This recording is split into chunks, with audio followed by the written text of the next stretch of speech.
오늘 마태복음 26장입니다. 예수님께서 이제 잡히셔서 세상 재판관에게 심판을 받는 그런 장면이죠.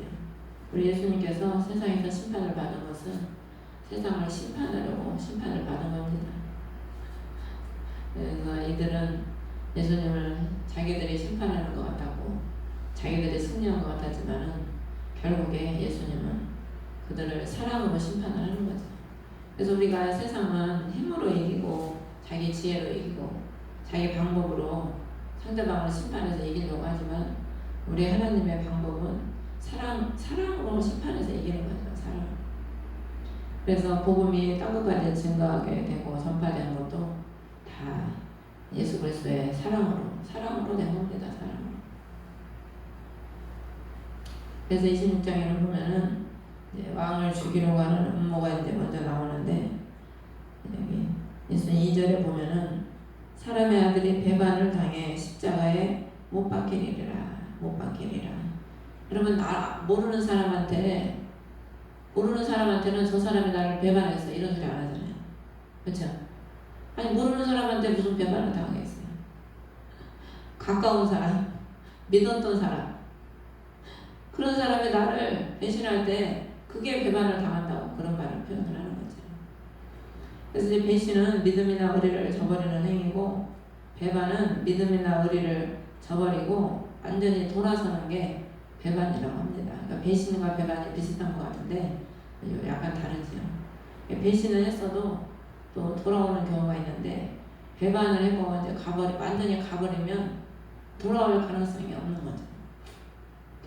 그래서 예수님을 따라다니던 가룟 유다가 14절에 보면은 12 중에 하나인 가룟 유다가 자기 수제자들에 가서 내가 그를 너에게 넘겨주면 무엇을 내게 주려느냐 그들이 은 30개로 그와 언약을 맺거늘.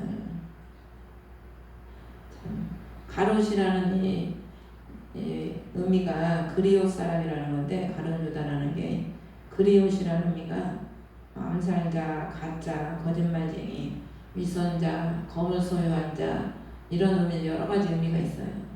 그러니까 이 유다는 예수님을 쫓아다녔지만 생명이시고 진리고 참이신 그리스도를 자신의 마음속에 모셔드리지 못하니까 사단의 편에 서서 예수 그리스도를 모셔드려야 오른편의 사람이 돼서 그리스도의 은혜를 받고 공유를 입는데 쫓아다니기만 했지 예수 그리스도를 생명의 주로 모시지 못하니까 결국에 사단이 어떻게 했다고 했어요. 요한복음에 보면 예수를 팔 생각을 그 머리에 넣어주는 거죠.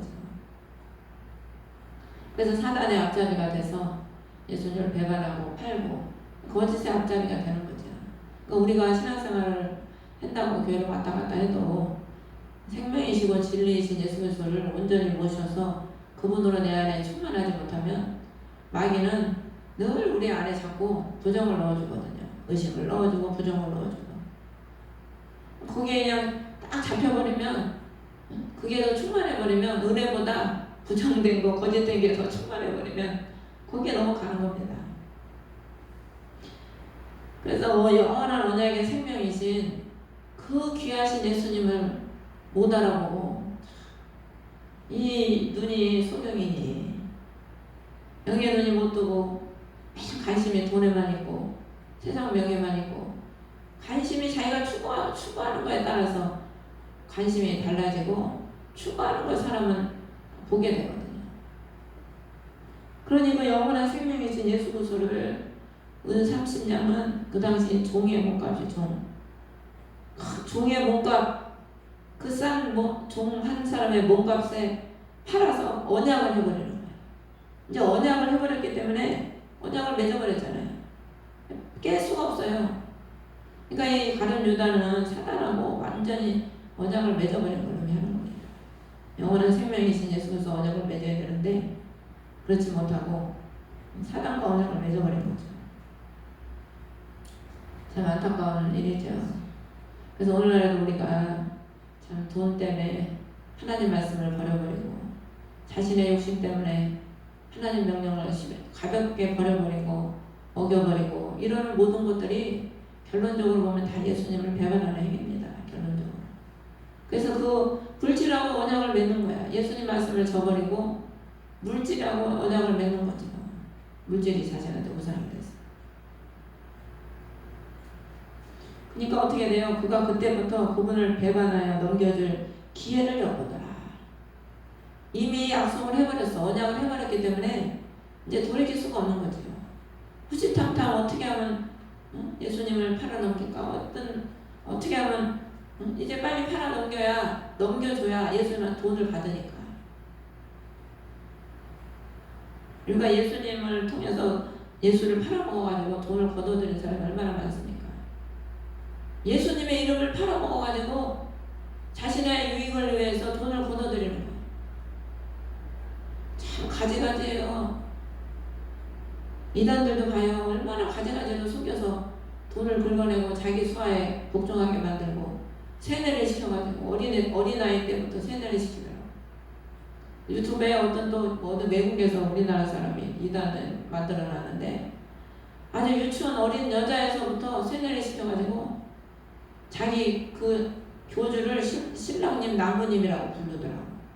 유치원 여자애가. 아유. 그리고 세상 교육은 아예 못 받게.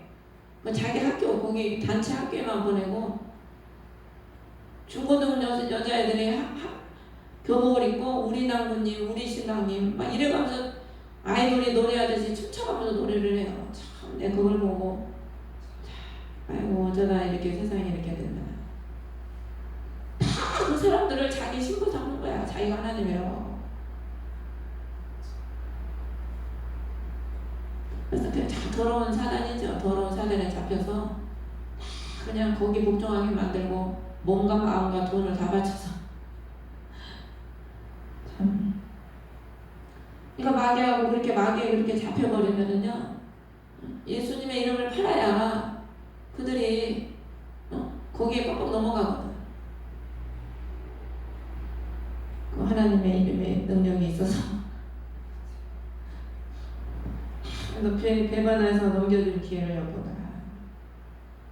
그런데 배반하는 사람만 있으면 우리 예수님 얼마나 슬프시겠어요. 예수님도 헛된 몸을 입고 이 땅에 오셔서 우리를 위해서 죽어주시러 오셨는데 예수님 죽으실 때 아무도 예수님이 왜 죽는지 몰라요. 아는 사람이 있었습니까? 태어날 때 물론 시몬하고 안나가 그가 이스라엘을 고날이라는 예언을 했죠. 근데 예수님 죽을 때는 아무도 예수님 왜 죽는지 아무도 알아주질 않아. 여러분 우리가 고난받을 때는요, 욥에 가봐요. 욥이 고난받을 때 알아준 사람 한 명이라도 있어요? 부인도 그냥 아이고 이 인간아 죽어라 뒤져라 그러면서 가버렸잖아. 우리가 고난받을 때는 아무도 알아주는 사람이 없어요. 주를 위해 고난받은 삶은. 부부도 몰라. 부부도 같이 고난을 받아도 그 심정을 모르는 거예요. 서로. 그러니까 오롯이 어떻게 해요? 하나님을 바라보고 기도로서 이기는 거지. 근데 우리 예수님 돌아가실 때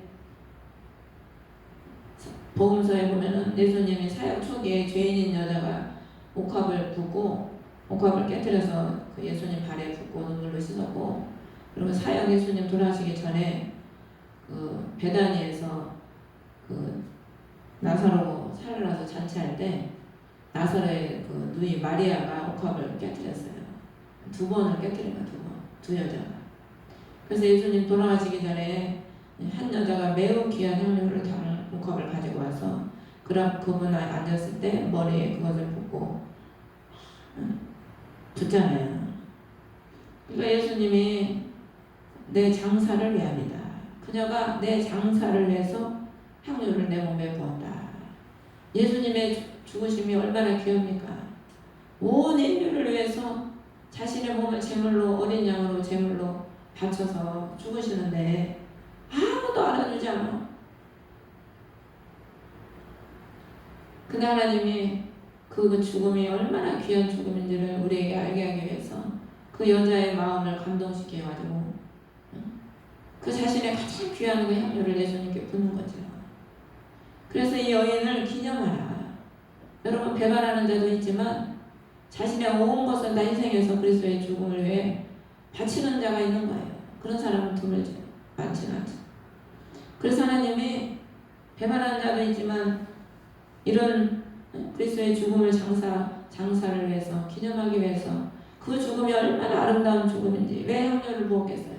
이 향료를 깨뜨리면 그 향기가 온 집에 가득했다고 그랬잖아요. 그만큼 그리스도의 죽으심이 온 인류의 향기가 된다는 거예요. 구원의 향기. 그게 표죠. 또 한 가지는 여러분 이 여인의 희생이 예수 그리스도의 죽음을 값지게 만드는 겁니다. 예수님의 죽음이 우리에게 얼마나 값집니까? 우리가 돈 가지고 예수님의 죽음을 살 수 있어요? 억만금을 가져온다고 해도 하나님의 은혜가 아니면 구원받기 힘들어요. 그 죽음을 살 수 없다니까. 근데 그 희생을 통해서 예수님의 그 죽으심의 희생을 통해서 우리가 구원을 값주고 샀잖아요. 그리스도의 피값으로 샀잖아요. 우리가 그의 이 여자가 향료를 깨뜨린 것이 바로 예수님의 죽음을 복되게 만들고 그 죽음이 얼마나 아름다운 죽음인지를 선전하게 만드는 거죠. 그래서 우리가 유다는 예수님을 팔아먹어가지고 예수님의 죽음이 자기한테도 그렇고 남한테도 아무런 도움이 안 돼. 오히려 예수님을 십자가에 못 박는 행위지요. 예수를 팔아먹는 행위가. 히브리서에 보면 우리가 고의로 범죄를 하면 고의로 죄를 지으면 다시 예수 그리스도를 십자가에 못 박는 거라고 그랬거든. 예수님을 팔아먹는 행위는 그리스도를 십자가에 못 박는 행위고 예수 그리스도를 위해서 희생하는 행위는 그리스도의 죽음이 영광을 되게 만드는 거예요. 그러니까 우리가 신앙생활 하면서도 자신의 유심 때문에 예수님의 이름을 팔아먹는 자는 그리스도를 십자가에 다시 못 박는 사람이고 그리스도를 배반하는 사람이죠. 자신을 희생해서 주님의 그 죽으심을 값지게 만드는 자. 내가 희생함으로써 예수님이 나를 위해서 죽어줬기 때문에 우리가 주님께 희생하는 거 아닙니까? 그래서 내 한 사람이 희생함으로써 많은 사람들에게 그리스도의 죽음이 값지게 만드는 거예요. 그리스도의 죽음을. 그래서 우리가 영적인 건 준 자 받은 자밖에 알지 못한다고 누리는 자가 누리는 겁니다. 그래서 있는 자가 더 풍성하게 되고 없는 자는 있는 것도 빼앗기리라. 그래서 천국은 침노하는 자의 것인 거예요. 침노하는 자. 그래서 우리도 늘 주님을 배반할 때가 많죠. 힘들면 이래저래 주님을 배반할 때가 많지만 여기 보면 유다가 왕을 배반했다고 이렇게 제목을 했지만 베드로 사건이 뒤에 나오는데 베드로는 배반했다고 안 하고 베드로가 부인할 것을 예고한 부인했다고 해서 부인. 배반하고 부인은 다르거든요. 그러니까 베드로는 다시 또 돌이키는 은혜를 입고 예수님의 제자로서 살다가 십자가에서 거꾸로 못 박혀서 순교했죠. 그래서 우리가 그리스도가 십자가를 지실 때 많은 사람들이 예수님의 제자들마저도 다 예수님을 버리고 도망갔잖아요. 다 배신하고 갔거든. 근데 우리 예수님은 그런 가운데서도 또 주님이 뜻을 이루시죠. 그래서 하나님은 인간이 아무리 하나님의 뜻을 거스리고 막으려고 해도 하나님의 뜻은 하나님이 이루어 가십니다. 하나님의 뜻은 하나님이 이루어 가는데 하나님은 어떤 자를 그 뜻을 이루는 데 사용을 하시냐. 예수 그리스도를 제일 사랑하는 자. 예수 그리스도를 제일 사랑하는 자. 그 어떤 것보다 예수님을 가장 사랑하는 그 사람을 통해서 자신의 뜻을 이루어가고 그리스도의 죽음이 값지게 만들고 그리스도의 영광을 누리게 만드는 거죠. 그래서 우리가 어려움을 당해보면은 그 사람의 신앙이 나오잖아요. 유다도 잘 예수님 쫓아다니다가 예수님이 이제 죽는다고 하니까 예수님 쫓아다니면서 헌금을 걷어들이면서 돈깨를 받았더라. 돈을 엄청 받더라 그러거든. 자기 예수님이 이제 죽어버리면 자기 유익이 하나도 없잖아. 예수님을 계속 민족의 그냥 지도자로 그냥 사람들이 추앙하고 돈을 헌금을 막 해야 자기가 거기서 돈을 빼다가 쓰는데 그러니까 저 인간은 이제 값어치를 다 했구나. 이제 끝나구나. 은 30년에 팔아먹고 이제 나도 정치자 이제 그런 거지. 그래서 우리가 신앙은 가장 어려울 때 그 사람의 가장 그 믿음의 바탕이 본질이 드러나는 거거든요. 그래서 우리가 어려울 때 하나님을 의지하고 사랑하고 가까이 가면 야고보서 1장 12절에 보면 시험을 견디는 자는 복이 있나니 그가 단련을 받은 뒤에 주께서 자신을 사랑하는 자에게 약속하신 생명의 관을 받으리라. 그래서 우리가 또 그렇다고 시험이 하나님 얼마나 오래가게 하십니까? 다 그 사람의 믿음의 수준에 맞춰서 다 이렇게 하시죠. 그런데 우리가 그런 시험을 잘 통과하면 하나님은 영육간에 신앙을 그냥 성장하게 해주시고 또 하나님이 채워주시고 복을 주시는 거죠. 근데 우리가 그 잠깐의 어려움을 이기지 못하고 꼭 믿음이 연약하면 잠깐의 그 시련을 견디지 못하고 꼭 자신의 방법과 그 육신의 생각에 따라 행동을 하고 가니까 그 신앙이 항상 성장하지 못하고 그리스도의 죽음에 영광을 돌리지 못한 겁니다. 그래서 우리는 끝까지 배신하지 말고 배반하지 말고 우리의 생명이신 예수 그리스도를 어렵고 힘들어도 날 붙잡고 나아가는 여러분 되시기를 주의 이름으로 축원합니다. 주의 이름으로 예배를 마치겠습니다. 하늘에 계신 우리 아버지 이름이